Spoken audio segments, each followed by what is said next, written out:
Hello ചങ്ങായിമാരെ, അപ്പോൾ നമ്മൾ ഇന്ന് ഉണ്ടാക്കാൻ വേണ്ടി പോകുന്ന സദ്യയുടെ അടുത്ത വിഭവങ്ങളിലൊന്നാണ് ഇഞ്ചിപ്പുളി എന്ന് പറയുന്നത്.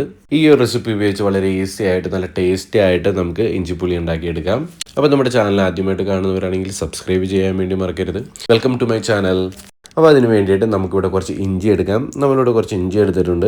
ഇനി നമുക്കിത് വേണ്ടത് ഇതിൻ്റെ തൊലിയൊക്കെ കളഞ്ഞ് നല്ലവണ്ണം ക്ലീൻ ചെയ്തെടുക്കാം. നമ്മൾ തൊലിയൊക്കെ കളഞ്ഞ് നല്ലവണ്ണം ക്ലീൻ ചെയ്ത് വെച്ചിട്ടുണ്ട്. ഇനി നമുക്ക് ഇതൊന്ന് ചെറുതായിട്ട് ഇതുപോലെ ഒന്ന് കട്ട് ചെയ്തെടുക്കണം. ഇങ്ങനെ ചെറുതായിട്ട് നമ്മൾ കട്ട് ചെയ്ത് കഴിഞ്ഞതിന് ശേഷം നമുക്കിതൊന്ന് കഴുകിയെടുക്കണം. നമുക്കൊരു 2-3 പ്രാവശ്യം ഇത് കഴുകിയെടുക്കാം.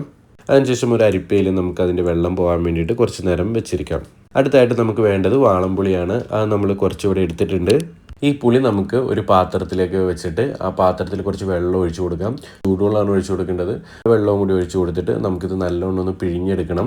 ഇതുപോലെ നമ്മൾ പിഴിഞ്ഞെടുത്തിട്ടുണ്ട്. അതിൻ്റെ വെള്ളം മാത്രമാണ് നമ്മൾ എടുത്തിരിക്കുന്നത്. പിന്നീട് നമുക്ക് വേണ്ടത് കുറച്ച് ഉള്ളിയാണ്. പിന്നെ അതുപോലെ തന്നെ ഒരു പച്ചമുളകും നമ്മൾ എടുത്തിട്ടുണ്ട്.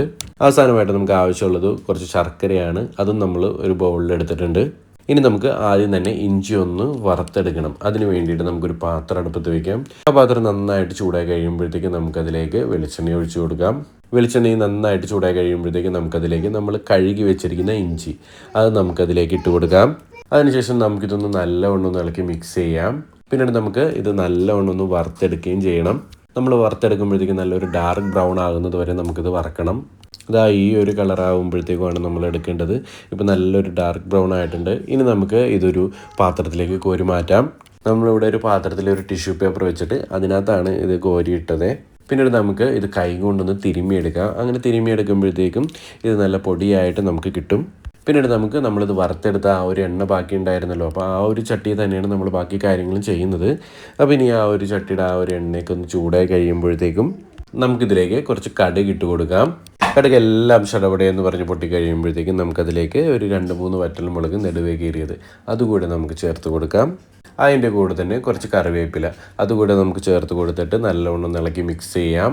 പിന്നീട് നമുക്ക് വേണ്ടത് നമ്മൾ നേരത്തെ എടുത്ത് വെച്ചിരിക്കുന്ന ഉള്ളി ചെറുതായിട്ട് നീളത്തിൽ കട്ട് ചെയ്തതും പിന്നെ പച്ചമുളകും അതുകൂടെ നമുക്ക് ഇട്ട് കൊടുക്കാം. പിന്നീട് നമുക്കിതൊന്ന് നല്ലവണ്ണം ഇളക്കി മിക്സ് ചെയ്യാം.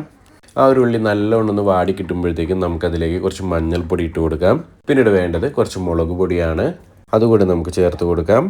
അത് കഴിഞ്ഞ് വേണ്ടത് കുറച്ച് ഉലുവപ്പൊടിയാണ്. അതുകൂടെ നമുക്ക് ചേർത്ത് കൊടുക്കാം. അതിൻ്റെ കൂടെ തന്നെ നമുക്ക് കുറച്ച് കായപ്പൊടി കൂടി ചേർത്ത് കൊടുക്കാം. പിന്നീട് നമുക്കിതൊന്ന് നല്ലവണ്ണം ഒന്ന് ഇളക്കി മിക്സ് ചെയ്യാം. ഈ പൊടികളുടെയൊക്കെ ആ ഒരു പച്ചമണം മാറിക്കഴിയുമ്പോഴത്തേക്ക് നമ്മൾ നേരത്തെ എടുത്ത് വെച്ചിരിക്കുന്ന ആ പുളിയുടെ വെള്ളം ഉണ്ടല്ലോ അത് നമുക്കിതിലേക്ക് ഇട്ട് കൊടുക്കാം. അതിനുശേഷം നമുക്കിതൊന്ന് നല്ലവണ്ണം ഒന്ന് ഇളക്കി മിക്സ് ചെയ്യാം. പിന്നീട് ഇത് നല്ലവണ്ണം ഒന്ന് തിളവന്ന് കഴിയുമ്പോഴത്തേക്കും നമ്മൾ നേരത്തെ വറുത്ത് വെച്ചിരിക്കുന്ന ആ ഒരു ഇഞ്ചി എടുത്ത് നമുക്കിതിലേക്ക് ഇട്ട് കൊടുക്കാം. പിന്നീട് നമുക്കിതൊന്ന് നല്ലവണ്ണം ഒന്ന് ഇളക്കി മിക്സ് ചെയ്യാം. അതിൻ്റെ കൂടെ തന്നെ നമുക്ക് കുറച്ച് ശർക്കരയും കൂടി നമ്മൾ എടുത്ത് വെച്ചിട്ടുണ്ടായിരുന്നു. ആ ശർക്കര കൂടെ നമുക്ക് ചേർത്ത് കൊടുക്കാം. പിന്നീട് നമുക്കതിലേക്ക് ഒരല്പം ഉപ്പ് കൂടി നമുക്ക് ചേർത്ത് കൊടുക്കാം. അതിനുശേഷം നമുക്കിതൊന്ന് നല്ലവണ്ണം ഒന്ന് ഇളക്കി മിക്സ് ചെയ്യാം. പിന്നീട് നമുക്കിതൊന്ന് മൂടി വയ്ക്കാം. കാരണം ആ ഇഞ്ചിയുടെ ആ ഒരു ഫ്ലേവറൊക്കെ അതിനകത്ത് ഇറങ്ങാൻ വേണ്ടിയിട്ടാണ് നമ്മളിങ്ങനെ മൂടി വയ്ക്കുന്നത്. ഒരു 2-3 മിനിറ്റ് നമുക്കിങ്ങനെ മൂടി വെച്ച് വേവിക്കാം. അതിനുശേഷം നമുക്കിതൊന്ന് ഇളക്കി മിക്സ് ചെയ്യാം. നമുക്ക് എപ്പോഴും വേണ്ടത് ഒരു കുറുക്ക് പാകത്തിലാണ് ഇഞ്ചിപ്പുളി നമ്മുടെ ആ ഒരു കൺസിസ്റ്റൻസി എന്ന് പറയുന്നത്. അപ്പോൾ നമുക്ക് കുറച്ച് വെള്ളം കൂടുതലാണെന്ന് തോന്നുന്നുണ്ടെങ്കിൽ നമുക്കിത് തുറന്ന് വെച്ച് ഇളക്കി കൊടുത്തൊന്ന് വറ്റിച്ചാൽ മതിയാവും. ഇതാ ഇത്രയുള്ള നമ്മുടെ ഇഞ്ചിപ്പുളി ഇവിടെ റെഡി ആയിട്ടുണ്ട്. വളരെ ഈസി ആയിട്ട് നമുക്ക് ചെയ്തെടുക്കാൻ പറ്റിയിട്ടുള്ള ആ ഒരു ഇഞ്ചിപ്പുളിയാണിത്. ഇപ്പോൾ കറക്റ്റ് ആ ഒരു കൺസിസ്റ്റൻസി ആയിട്ട് നമുക്ക് കിട്ടിയിട്ടുണ്ട്. വെള്ളമൊന്നുമില്ല, നല്ലൊരു കുറുക്ക് പാകത്തിന് നമുക്ക് കിട്ടിയിട്ടുണ്ട്. അപ്പോൾ നിങ്ങളെല്ലാവരും ഇതൊന്ന് ട്രൈ ചെയ്ത് നോക്കുക. ഭയങ്കര ടേസ്റ്റ് ആയിട്ടുള്ളൊരു ഡിഷാണിത്. അപ്പോൾ നിങ്ങൾക്ക് എല്ലാവർക്കും ഈ വീഡിയോ ഇഷ്ടമായെന്ന് കരുതുന്നു. നിങ്ങൾക്ക് ഈ വീഡിയോ ഇഷ്ടമായെങ്കിൽ ലൈക്ക് ചെയ്യുക, ഷെയർ ചെയ്യുക, സബ്സ്ക്രൈബ് ചെയ്യുക. അപ്പോൾ നമുക്ക് ഓണസദ്യയുടെ അടുത്ത ഐറ്റമായിട്ട് പിന്നെ കാണാം. അപ്പോൾ അതുവരെ എല്ലാവർക്കും ബൈ ബൈ, ടേക്ക് കെയർ.